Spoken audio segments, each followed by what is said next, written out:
पढ़ाई को अपना लक्ष्य नहीं बना लीजिए। पढ़ाई अपने लक्ष्य को पाने का एक साधन है।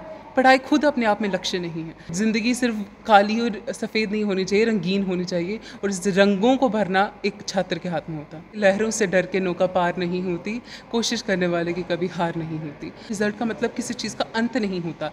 रिज़ल्ट का मतलब होता है रिकंसल्ट, दोबारा से अपने आप को परखो, समझो और दोबारा से अपने आप को उत्तीर्ण करके एक अच्छे ढंग से पेश करो। नमस्कार, टेक वन देख रहे हैं। मैं हूं रोहित शर्मा।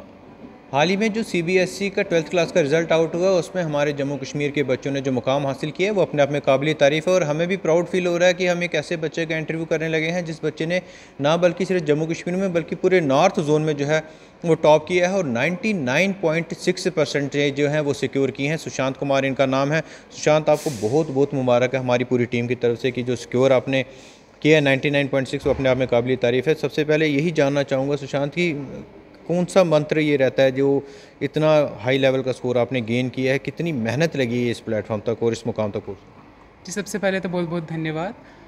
मंत्र की बात कर रहे हैं आप, कोई ऐसा मंत्र नहीं है। जो सब पढ़ते हैं वैसे ही पढ़ा, जो उन्होंने पढ़ा वो मैंने पढ़ा। बस मुझे जो एक चीज़ लगती है कि उनके और मेरे बीच में जो एक अंतर रहा किसी चीज़ का, वो ये था कि मैंने पढ़ते समय ये नहीं देखा कि मुझे अच्छे मार्क्स लाने हैं, कि मुझे इतने परसेंटेज लाने, इस बात का तो ख्याल ही नहीं था मेरे मन में। मैंने जो किया, मैं सोच रहा था कि जो वो चीज़ मैं पढ़ रहा हूँ, चाहे मुझे उसको 4 बार ही क्यों ना पढ़ना पड़े, लेकिन उस 4 बार पढ़ने के बाद वो हमेशा के लिए मेरे दिमाग में बैठ जानी चाहिए कि कल को कोई मुझे पूछ ले, कल को कभी मुझे किसी सिचुएशन में उसे उपयोग करना पड़े तो मैं झट से उसे कर सकूं।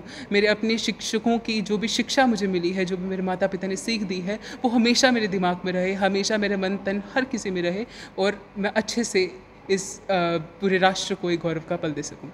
सुशांत की बहुत अच्छी बात कही है आपने, क्योंकि ये भी हम देखते हैं कि एक होती है रट्टे वाली पढ़ाई, जो सिलेबस में है उसको रट लिया, एग्ज़ाम में लिख दिया और कुछ समय के बाद उसको कैरी ऑन नहीं कर पाते, आगे नहीं लेकर जा पाते और भूल जाते हैं बच्चे। कितना ज़रूरी रहता है ये चीज़ की, डिपेंड नहीं करता कि आपने कितना ज़्यादा पढ़ा है, डिपेंड नहीं करता जितना आपने पढ़ा है उसको अपने अपने माइंड में सेव किया है, लॉक किया है और उसको इन फ्यूचर में कैसे इंप्लीमेंट करने वाले हैं वो कितना ज़रूरी होगा। मैं ये कहूँगा कि रट्टे में और समझने में एक बहुत पतली सी रेखा होती है।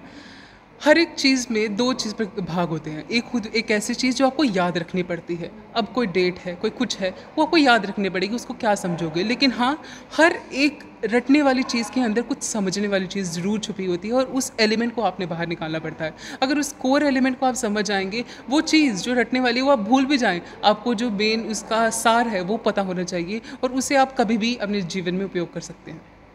टाइमिंग की बात करेंगे, कितना टाइमिंग, क्योंकि आपने भी अब ये जो प्लेटफॉर्म हासिल किया है, एक्सपीरियंस आपने किया है कि कितना टाइमिंग जो आपने वो स्पेंड किया पढ़ाई के ऊपर और किस तरीके से बाकी जो चीज़ें उन सबको मैनेज किया, चाहे उसमें एक्टिविटीज़ की बात करें, स्पोर्ट्स की बात करें, हैबिट्स की बात करें। जी, मैं पूरी तरीके से पढ़ाई की तरफ नहीं था, मैंने और भी बहुत सारी चीज़ें की, मैंने डिबेटिंग कॉम्पिटिशन्स किए, ऑनलाइन में तो और ज़्यादा कॉम्पिटिशन्स देखने को मिले। तो बहुत सारी चीज़ें हैं, पेंटिंग करता हूँ, डिबेटिंग करता हूँ, कुकिंग करता हूँ और बाहर अच्छी जगहों पे जाना मुझे बहुत पसंद है। तो इसलिए मैं कहूँगा कि केवल पढ़ाई को अपना लक्ष्य नहीं बना लीजिए। पढ़ाई अपने लक्ष्य को पाने का एक साधन है। पढ़ाई खुद अपने आप में लक्ष्य नहीं है। तो उस लक्ष्य को पाने के साधन को जब आप अच्छे से समझ लेंगे, उसे पूर्ण करेंगे, तो आप अपने आप अपने लक्ष्य को हासिल कर लेंगे। और अगर आप लक्ष्य पाने के लिए एकाग्रता चाहते हैं, तो उसके लिए आपको बाकी चीज़ें भी चाहिए, जिसे हॉबीज़ कहा जाता है। आप हॉबीज़ को अपने आप को निखारें ताकि कल को कोई ये ना कह सके कि ये सिर्फ़ पढ़ने वाले किताबी कीड़ा है। ये मिले कि मुझे और भी चीज़ें आती हैं। ज़िंदगी सिर्फ़ काली और सफ़ेद नहीं होनी चाहिए, रंगीन होनी चाहिए और इस रंगों को भरना एक छात्र के हाथ में होता है। लक्ष्य की बात की आपने, क्या लक्ष्य है आपका, क्या बनना चाहते हैं बड़े होकर।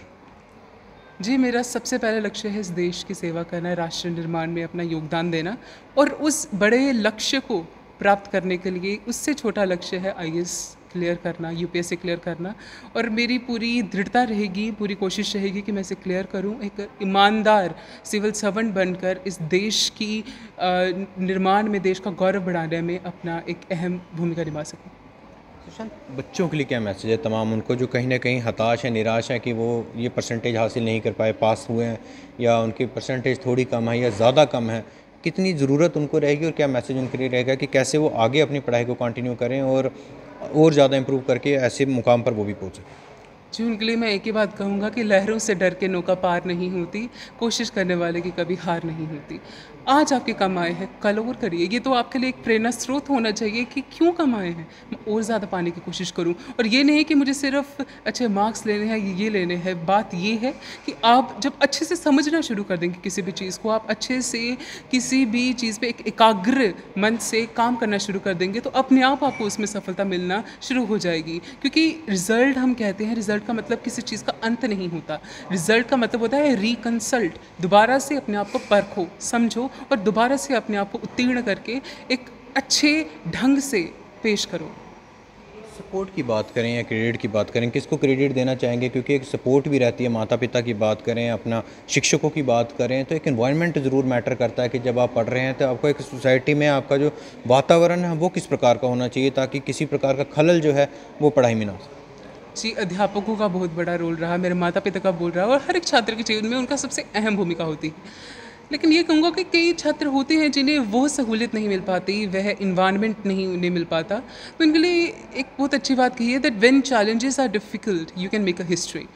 तो उन्हें ये एक जो प्रेरणा है अपने मन में रखनी चाहिए, उन्हें ये सोचना चाहिए कि अगर आज मुझे एक बहुत कठिन परिस्थितियों का सामना करना पड़ा है, मैं मानता हूँ कि मुझे इतनी कठिन परिस्थितियाँ नहीं आएँ जितनी और बच्चों की होंगी, शायद मुझसे भी बहुत कम अपॉर्चुनिटीज़ वाले बच्चे होंगे। तो आप अपनी कठिन परिस्थितियों को अपना एक प्रेरणा का स्रोत बना लें कि कल जाकर आप ये कह सकें कि हाँ, इतनी कठिन परिस्थितियों में, इतनी मुसीबतों में भी मैंने एक अच्छे लक्ष्य को धारण किया और उसे पूर्ण भी किया। पेरेंट्स के लिए क्या मैसेज रहेगा? पेरेंट्स का ये है कि आप अपने बच्चे पे योगदान दीजिए। ये नहीं कि पूरी तरीके से अंधभक्ति नहीं बनना है, अंधविश्वास नहीं करना है, उन पे भी नज़र रखें, लेकिन हाँ, इतना भी नहीं करें कि उन पर दबाव बन जाए। मेरे पेरेंट्स ने मुझ पे कोई दबाव नहीं डाला, जो मैं चाहा उन्होंने मुझसे पूछा क्या करना चाहते हो? मैंने कहा ये करना चाहता हूँ, तो उन्होंने पूरा योगदान दिया और हर एक पेरेंट का भी यही एक अप्रोच होना चाहिए बच्चों के प्रति, इससे उनके बच्चे ज़रूर कामयाब हों। सुशांत, काफ़ी अच्छी और समझदारी वाली बातें आपने कही हैं। इसमें साफ़ आपकी बातों से ज़ाहिर होता है कि आपका विज़न क्लियर है। एक लास्ट चीज़ आपसे जानना चाहूँगा, सोशल मीडिया का ज़माना है, काफ़ी हमारा यूथ जो है वो डाइवर्ट हो चुका है सोशल मीडिया पर। पढ़ाई की भी बात करें तो उसको भी एक माध्यम बनाया जा रहा है। एडवांटेज डिसएडवांटेज वो अपने हाथ होती है, उसका उपयोग किस प्रकार करना अपने हाथ है। लेकिन एक बहुत बड़ा तबका जो है बच्चों का, छोटे बच्चों का भी, वो भी डाइवर्ट हो चुका है। किस तरीके से उनके लिए आपका मैसेज रहेगा, कैसे वहाँ से अपने आप को बाहर निकालें और अपने जो पाथ है उसको क्लियर करें? जैसे सोशल मीडिया में आपने कहा रील्स चल रही हैं, ये सब चल रही हैं, तो मैं उनसे सिर्फ यही पूछूंगा कि ये रील्स आज आपको इतने लाइक्स मिल गए, कल मिल गए, तो क्या ये जीवन भर तो नहीं साथ दे सकते? आप ये सोचिए कि ये करके क्या आप राष्ट्र का एक गौरव बढ़ा रहे हैं, क्या आपके माता पिता का गौरव बढ़ रहा है? अगर हाँ, तो करिए, बेशक करिए इसको और अच्छे से करिए, लेकिन एक आपके दिमाग में एक चीज़ बिल्कुल साफ़ होनी चाहिए कि जो भी मैं कर रहा हूँ उसे मेरे राष्ट्र का गौरव होना चाहिए, मेरे माता पिता का गौरव होना चाहिए, मेरे अध्यापकों का गौरव होना चाहिए। बहुत बहुत शुक्रिया सुशांत। ये सुशांत कुमार थे जिन्होंने पूरे जम्मू कश्मीर में नहीं बल्कि पूरे नॉर्थ जोन में जो है आज जम्मू का नाम रोशन किया है। 99.6% इन्होंने सिक्योर की है, अपने आप में बहुत बड़ी काबिल तारीफ़ है और बड़ा खूबसूरत मैसेज इन्होंने दिया है कि लहरों से डरकर नौका पार नहीं होती और कोशिश करने वालों की कभी हार नहीं होती। और ये मैसेज उन तमाम बच्चों के लिए जो कहीं ना कहीं कम परसेंटेज आने की वजह से हताश या निराश हैं, उनके लिए भी मैसेज। साथ ही साथ राष्ट्र निर्माण में, राष्ट्र का गौरव बढ़ाने में कितना बड़ा योगदान जो है वो इस पीढ़ी का, इस यूथ का, आने वाली जनरेशन का रहता है, उसके बारे में सुशांत ने बताया और ख़ुद भी बताया कि वो भी इसका एक हिस्सा बनना चाहते हैं। यूपीएससी क्रैक कर IAS बनकर जो है इस देश निर्माण में, राष्ट्र निर्माण में अपना योगदान भी देना चाहते हैं। बाकी भी टेक वन की तमाम अन्य अपडेट्स को आप डिजिटली प्राप्त करने के लिए हमें व्हाट्सअप कर सकते हैं। हमारा व्हाट्सअप नंबर है 9728253663। उत्तम सवालिया के साथ Rohit Sharma, take one Jammu. Take one अब आपके व्हाट्सएप पर। व्हाट्सएप करिए हाय 9728253663 पर।